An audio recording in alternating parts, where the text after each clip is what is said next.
మీకు సొంతం కాని వాళ్ళ కోసం ఆలోచిస్తూ, మీ పక్కనే ఉన్న ప్రేమని కాదనుకుంటున్నారా? ఖచ్చితంగా ఏదో ఒక రోజు మీరు బాధపడతారండి. ఎందుకండి అందని దాని కోసం ఆరాటపడుతూ అందినవన్నీ వద్దనుకుంటారు? ఎక్కడో ఉండి రోజులో ఒకసారి మీకు ఫోను చేసి తిన్నావా అని అడిగిన ప్రేమ కోసం ఉన్న ఆరాటం, పక్కనే ఉంటూ మీ బాగోగులన్నీ చూసుకొని మీకన్నీ సమకూర్చిన ప్రేమని ఎందుకండి చులకనగా చూస్తారు? చులకనగా చూసిన ప్రేమే ఏదో ఒక రోజు మీకు చేరువై మీ బాధని, కష్టాల్ని అన్నిటిని పంచుకొని మీకు అండగా ఉంటుంది.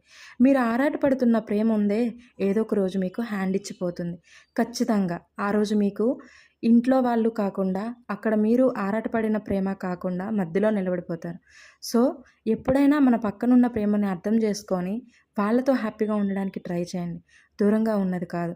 దూరంగా ఉన్నది ఎప్పుడూ నున్నగానే కనిపిస్తదండి. దగ్గరగా వెళ్లి చూస్తేనే దాని స్వభావం తెలుస్తుంది. ఏమంటారు? Thank you. Bye bye.